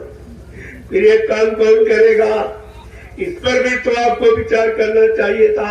आखिरकार ये काम कौन करेगा? इस पर तो आपने बिल्कुल विचार नहीं किया और सब भ्रमित एकदम। ये हरदोई संगत एक बार फिर सुन ले, आपके लिए बाबा जी ने क्या शब्द प्रयोग किया गया था कि मेरी प्यारी प्यारी हरदोई। आज आपने क्या किया गुरु के लिए? गुरु के लिए क्या किया? गुरु को भूल गए और चेरों की बात जोड़ गए। क्या चेरा काम करेगा? क्या चेरों ने कहा था मेरी प्यारी प्यारी हरदोई? तुम तो गुरु के एक वचन को नहीं याद रखे, तुम तो गुनहगार हो, तुम्हें सजा मिलेगी इसकी। इतना बड़ा शब्द हरदोई यानी मतलब जिले के लिए प्रयोग किया गया हो, हरदोई के प्रेमी सब भ्रमित हो गए, एक भी नहीं बचा दवा के लिए। लेकिन महापुरुष अपना बीज की कभी हानि नहीं होने देते। आखिरकार बीज आपके सामने खड़ा ही हो गया। ये बीज है जो हरदोई में आश्रम का निर्माण। हरदोई से पैसा नहीं लिया गया। तुम भी नहीं कह सकते हो कि हमारी सेवाओं से हमारे जिले में आश्रम बन गया। ये भी नहीं, मैं आपको कह देता। और आप क्या तैयार हो गया? आप तो आगे आने वाले समय में लाचार हो जाओगे, मजबूर हो जाओगे। हरदोई का प्रेमी ये भी नहीं कह पाएगा भविष्य में कि मैं बाबा जय गुरुदेव जी महाराज का शिष्य हूं। तुमने शिष्य बनने की का अधिकार भी खो दिया। तुम्हारे पास बचा ही क्या? क्या बचा? अपने आप को शिष्य भी नहीं कर सकते हो। वो भी काम तो आपने किया नहीं है, लेकिन फिर भी आपको एक मौका ये दे दिया गया, ये आश्रम खड़ा हो गया और किसी ने नहीं। हमको तो आपने कोई चंदा कोई भी रुपया वैसे तो दिया नहीं, मैंने कभी मांगा नहीं। मैं कभी हरदोई आया नहीं बीच में। पहले तो बहुत आया, लेकिन अब बीच में नहीं आया। और आपने जिनको दिया उनसे पूछा आपने कि एक झोपड़ी क्यों नहीं बनाई संगत के लिए? संगत कहाँ बैठेगी, कहाँ सत्संग करेगी, कहाँ सुमरन ध्यान भजन, कहाँ एकत्र होकर बैठेंगे? कभी आपने पूछा? और सेवा देते रहे, आंख बंद करके सेवा देते। समझ में आपके कुछ नहीं आया। मैंने तो आपसे एक पैसा भी नहीं मांगा, तो ये भाभी मानत करी देख लीजिए। देखिए आप कोई नहीं कर पाया। और जितने पुराने आश्रम केवल कब्जा, इनको भी नहीं मालूम है ये आश्रम ट्रस्ट के तुम्हारे नहीं है। कोई नहीं कब्जा कर सकता, न किसी का कब्जा रह सकता है। ये ट्रस्ट के है और ट्रस्ट में रहेंगे और ट्रस्ट की व्यवस्था आगे दूरदर्शी व्यवस्था आने पर ये जितने आश्रम ये सब कार्यालय होंगे, ये सब कार्यालय होंगे। और केंद्र में 25 महात्मा, इसी तरह से प्रांत में, जिले में, तहसील में, ब्लॉक में, न्याय पंचायतों में मैंने इसीलिए प्रबंध कार्यकारिणी का गठन कर दिया। तो भूमिका को आपके सामने लाने के लिए एक प्रारूप आपके सामने खड़ा कर दिया। प्रबंध कार्यकारिणी ये प्रबंध करेगी, ये आपका सारा प्रबंध करेगी, सारी व्यवस्था करेगी। उस प्रबंध कार्यकारिणी का शुद्ध नाम है दूरदर्शी। ये वही, ये उसी का सूत्रपात हो रहा।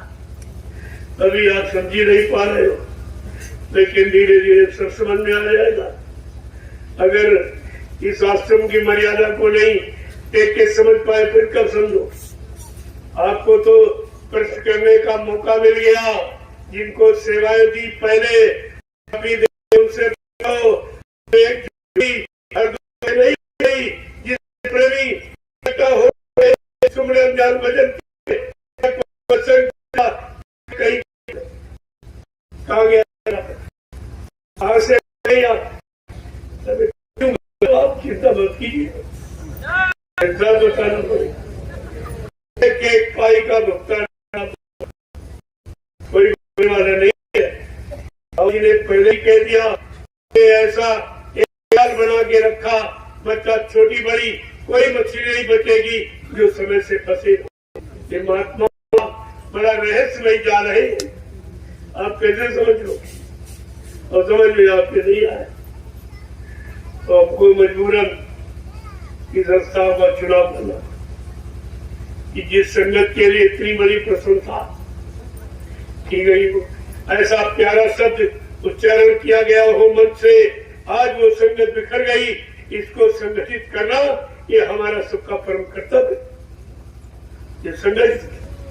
ये संगठन केंद्र बन गया। आज इतने लोग कैसे संगठित हुए?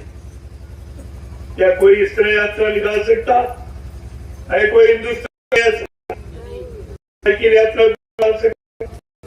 इस तरह किसी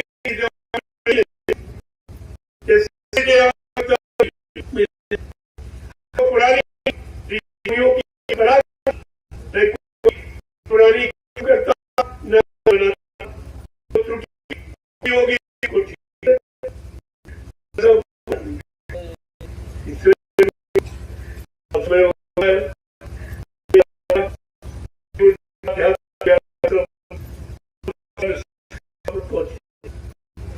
आज वहां पढ़ना पड़ेगा। कल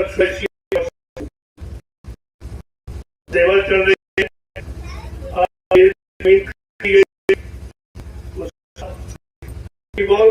मात्रा में है,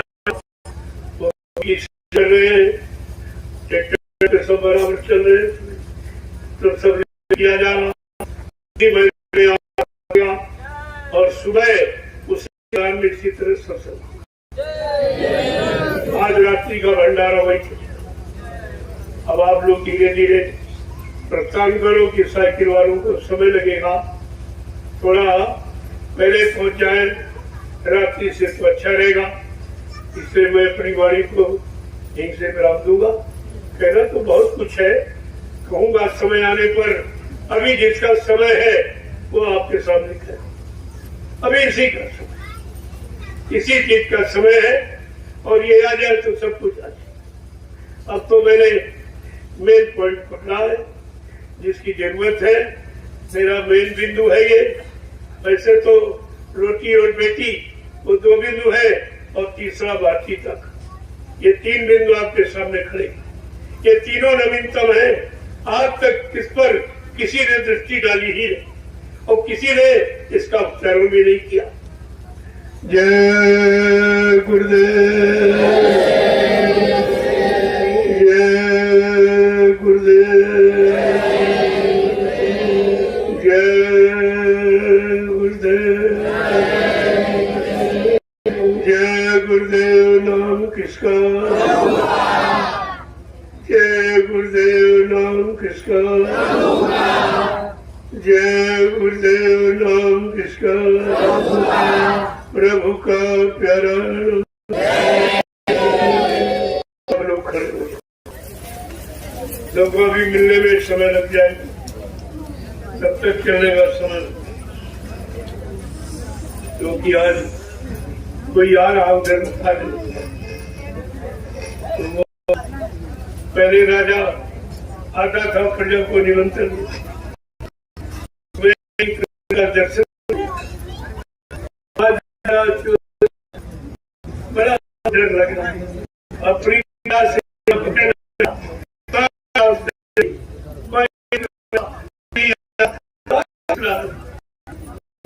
किस काम के लिए तू आया, जब जनता देखेगी नहीं, अपनी मुसीबत दुखों का बयान नहीं करे, तो जारी नहीं देगी। अभी तक भारत की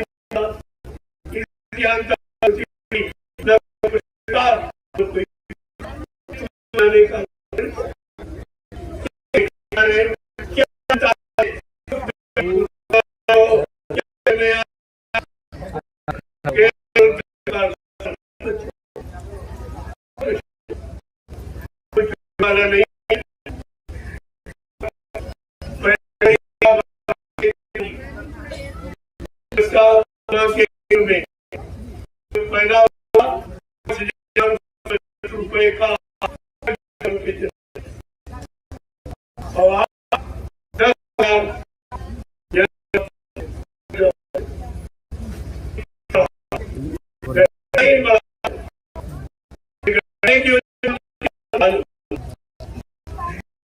सोच रहे इतनी है, तुम क्या दो वही तुम आनंद करी एक है। अगर उसका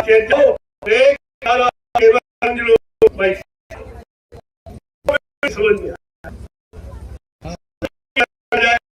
भारत की जनता।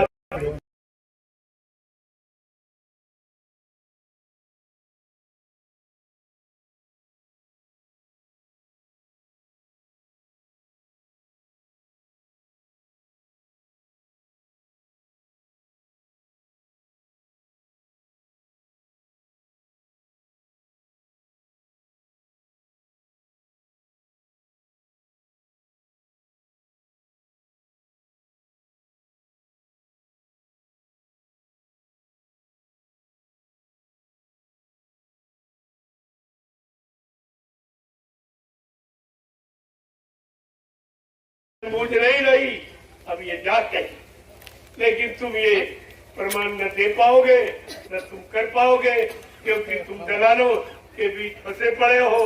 दलाल तुमको न सोचने देंगे, न समझने देंगे, न करने देंगे, न सुख शांति अमन चैन तुम्हारे में आने देंगे। ये वो काम नहीं कर। जय गुरुदेव, जय गुरुदेव, जोर से बोलो, बोलो, बोलना होगा, अभी से बोलो, दर्द हरेंगे, सब कष्ट मिटेंगे, सुख शांति भी देंगे, सबके दाता, सबके मालिक, प्रेम से बोले, ये नाम नहीं इंसान का, ये काम नहीं इंसान का, ये इशारा समझिए आप। अब ये इंसानों के बस का कोई काम, कितनी कोई आवाज लगाए, कितने भाषण प्रवचन दे डाले, लेकिन अब कुछ होने वाला नहीं, वो काम करने वाला समय निकल गया। अब तो दुख मुसीबत का समय, जिसके लिए गोस्वामी जी महाराज ने रामचरित मानस के उत्तरकांड में एक बहुत पहले इशारा लिखा कि कलयुग में बहुमत कीमत बाल मत बिन नरेश का रात सुख संपदा को कहे जान बचे बर्बाद। नरेश का राज इस समय कोई राजा नहीं। राजा का मतलब जो प्रजा के दुख को सुने, दुख को दूर करे, मुसीबत को जनता के बीच में आए, सबसे मिले और पूछे कि वास्तविकता क्या है, वो राजा। लेकिन ऐसा तो कोई है नहीं। जब राजा को प्रजा से डर लग रहा, बेचारा हवाई मार्ग से आता है, तो जमीन में चलते ही नहीं है, तो तुम जमीन में इंतजार कर रहे हो, राजा आ रहा, बस केवल सुन लिया, देखो कुछ भी नहीं आपको, तो कोई कहने वाला नहीं। जनता के बीच आने का कितना खर्चा और कितनी यानी दौलत बर्बाद की जा रही, ये भारत के खून पसीने की कमाई जो भोगों में और विषयों में, मान सम्मान में जो बर्बाद की जा रही है, ये देने वाला कौन? ये जो खर्च कर रहा है, इसको भी होश नहीं है कि हजारों बार तुझे वे नरकों की योनियों में जाना पड़ेगा और जब राजा की जूतियों की मार खानी पड़ेगी, वहाँ तेरी कोई सुनने वाला नहीं। अगर तू नहीं सुनता है भारत की जनता का, तो तेरा ही कौन सुनेगा? उस समय तेरे लिए भी तैयार है। जय गुरुदेव। सब लोग लाइन से खड़े हो जाओ, मैं आप लोगों से मिल लूं। चलते चलाते आपकी इच्छा है जरा मिल लो, तो मैं भी तो मिलना क्या आप मेहनत कर रहे हो। साइकिल यात्रा ये भी एक तपस्या है कलयुग में। बाल बच्चों परिवार को छोड़कर ये छोटी मोटी समस्या नहीं है। इतनी बारिश कल हो रही, देखा ये दिखाया गया लोगों, ये बारिश कुछ नहीं थी, लेकिन ये दिखाया गया ये कैसे लोग हैं जो वर्षा सूखा और अकाल में भी अपनी यात्रा को बंद करने वाले नहीं। इन्होंने यात्रा पर कदम उठाया है, अपनी यात्रा पूरी करके ही मानेंगी। जय। संकल्प है। आप देखते जाइए, अभी तो एक केवल 2 दिवसीय 2 अक्टूबर गांधी जयंती, गांधी का फोटो जगह जगह लगाया गया, लेकिन गांधी की नीति सिद्धांत क्या था? अहिंसा परमो धर्मा, और इनका है हिंसा परमो धर्म। लाखों गायें रोज काटी जा रही, लाखों जीव मुर्गा बकरा मछली छोड़कर, गर्भपात नसबंदी छोड़कर ये कितने हिंसा हत्या हो रही। क्या ये गांधी का वसूल है? क्या गांधी की इसमें कोई गौरव गरिमा है? क्या गांधी का कोई इसमें सम्मान है? उनका सिद्धांत अहिंसा परमो धर्मा और इनका सिद्धांत हिंसा परमो धर्मा, एकदम उल्टा। ये सब गुमराह कर रहे हैं। ये गांधी को कोई नहीं मानता, ये जानते नहीं कि गांधी का सिद्धांत क्या, गांधी का वसूल क्या था। आखिरकार उन्होंने लंगोटी क्यों लगाई? आपको कोई लंगोटी नहीं लगा, कोई नहीं। इसलिए पालन तो वही करेगा जो अक्षरशः पालन है, उसका पालन करना माना जाए, लेकिन ये कोई नहीं करता। ये लंगोटी अभी हम कोई नहीं डालता, लेकिन आपको तो बताया गया, ये करके हम दिखा देंगे सब।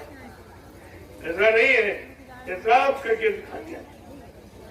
जय गुरुदेव। जय गुरुदेव। आगे आने वाले समय में यही सबको मानना होगा, यही सबको करना होगा। जो राजनीति करेगा, भारत जैसे धार्मिक देश की भारतीयता को लागू करने के लिए उसको इस पोशाक पहनाना पड़ेगा, ये पालन करना पड़ेगा, तब ये भारत की जनता समर्थन देगी, हमसे समर्थन नहीं।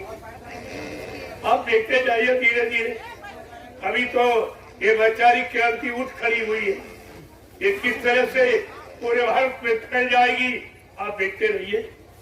जय गुरुदेव। जय गुरुदेव। अब आप लोग लाइन से जल्दी से मिलो, ताकि आपका समय हो गया चलने का, क्योंकि अब लगभग 40 किलोमीटर चलना होगा। 35। लोगों कौन से रास्ते बंद कर दिए गए, इस पर नहीं कोई विचार कर रहा, ये किस लिए निकले, वो किस लिए आया तो रास्ते बंद कर रहा, ये किस लिए चल रहे, सारे रास्ते खोल रहे, सारी सुख शांति, न्याय, सुरक्षा, रोजी रोटी के सारे रास्ते ये अभियान खोल रहा है। पहले इसको देखिए आप और उनको देखिए, ये दोनों की जानकारी ले लीजिए, आपकी समझ में सब आ जाएगी। जय गुरुदेव।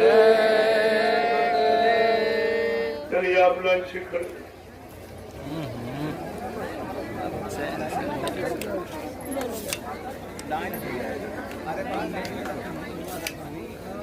झोली उठा लीजिए।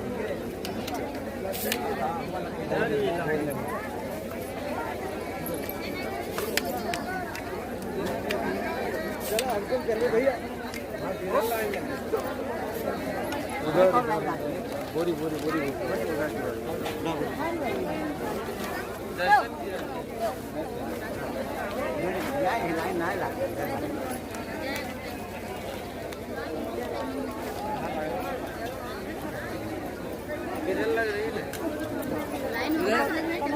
कहाँ जाना है? बहुत हड़बड़ी है।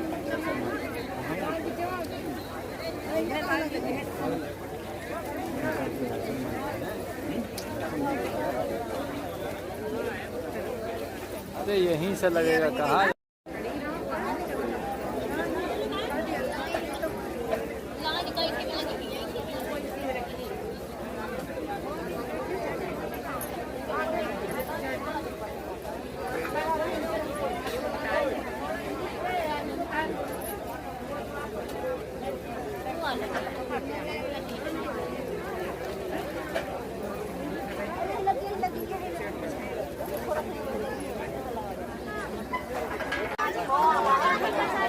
और एक कागजात गिरा पड़ा होगा कहीं, डीएल उसमें है और गाड़ी का कागज है, तो कहीं भी ऐसा कोई सामान गिरा पड़ा हो तो आप कृपा करके यहाँ ला करके जमा करा दीजिए। प्रेमीजन परेशान है, उनका गिरा है।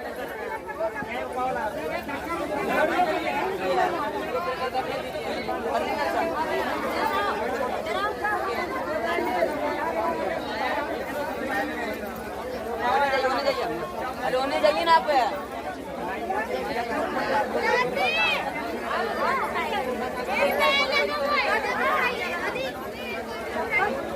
निकल जाओ अंदर, निकल।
जय गुरुदेव।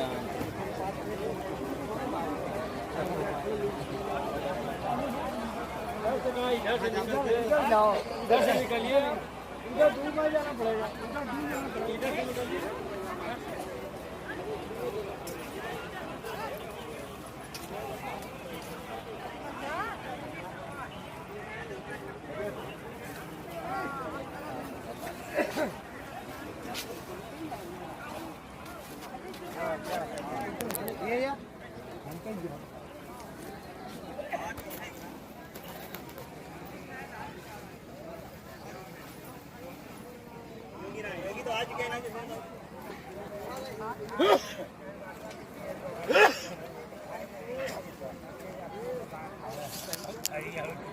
सुन लीजिए, यहाँ से आप सीधे बरगदिया चेक पोस्ट जाएंगे, जो थाना है, जहाँ से मुड़ करके आप दयाल आश्रम पर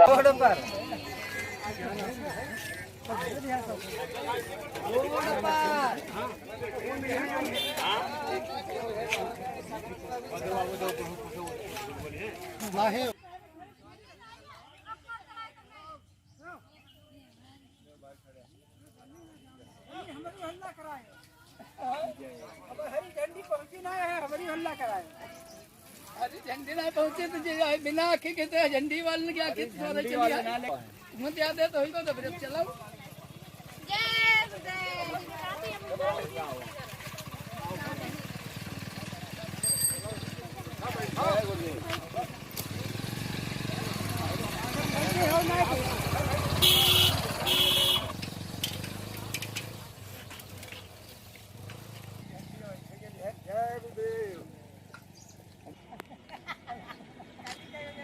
नवे बजा रहा है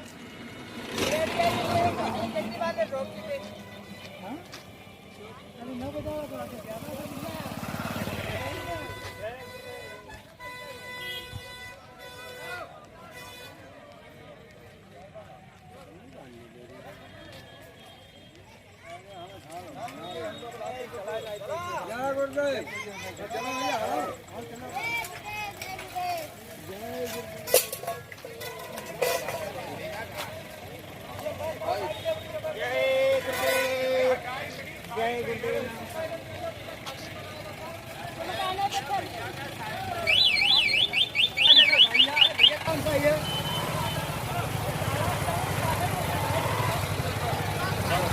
लाइन में लगाओ, लाइन से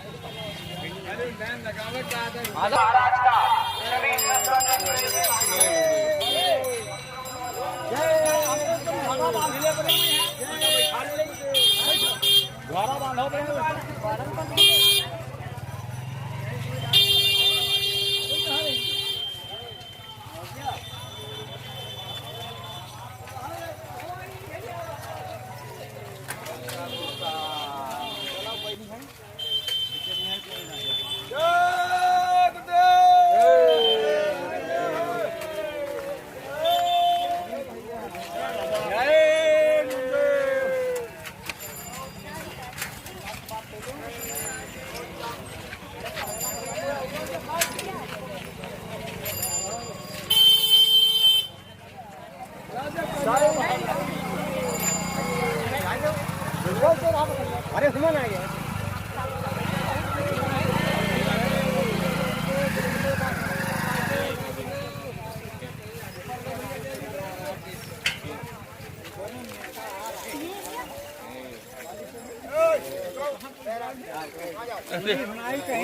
रास्ते से नहीं आएगी, ऊपरी रास्ते से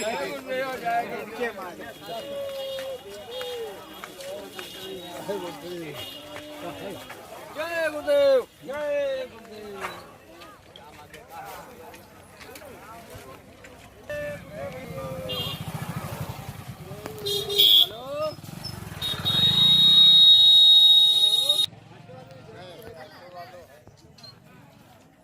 जय गुरुदेव, जय।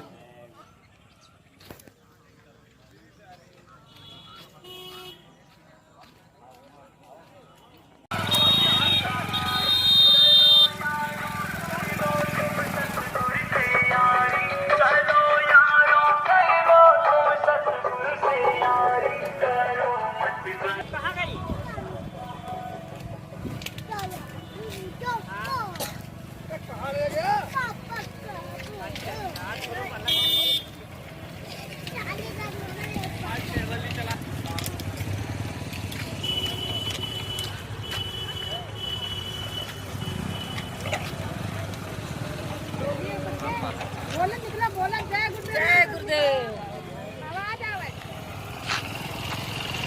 कतका बोलत रहे जय गुरुदेव।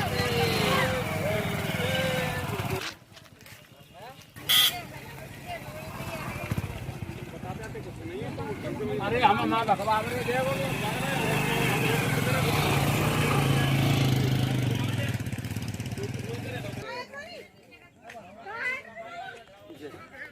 काय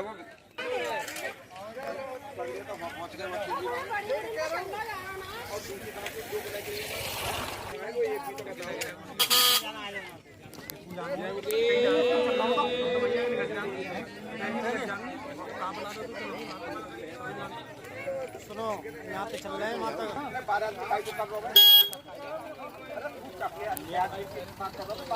रोड से किनारे हो जाइए जाओ यार सही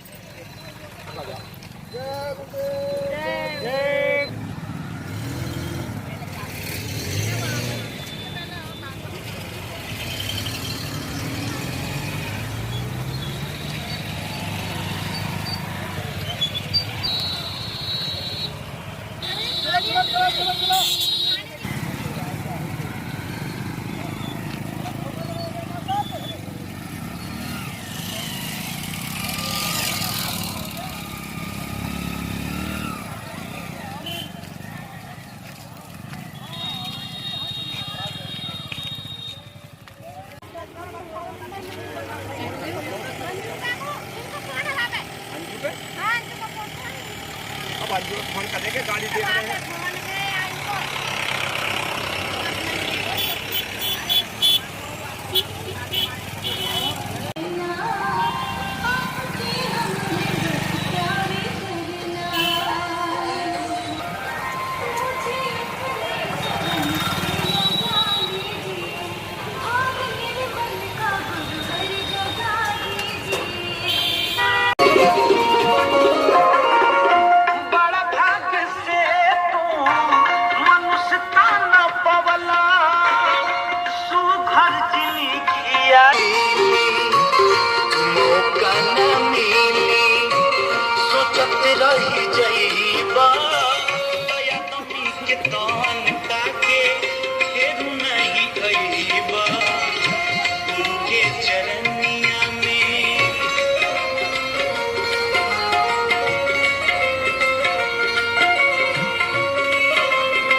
चलो प्रसाद एकदम रख के रेडी रखो।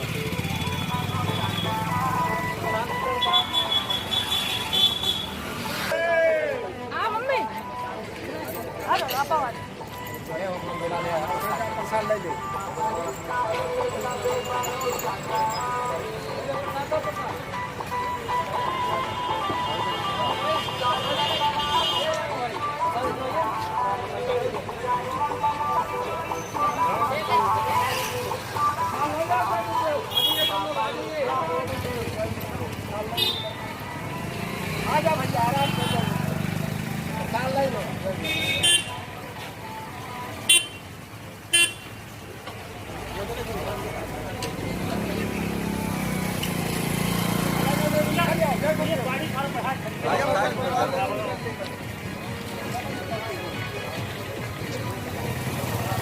जाओ बेटा आ जाओ।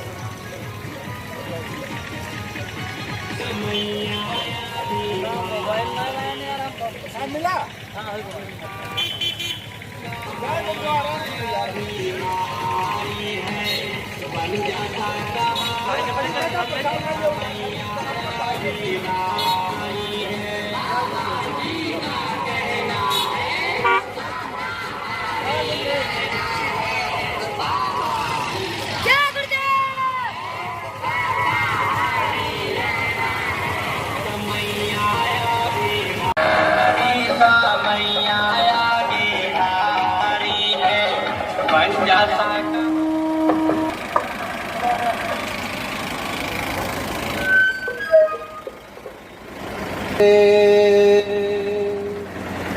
तो आज आपका भाग्योदय हो गया है।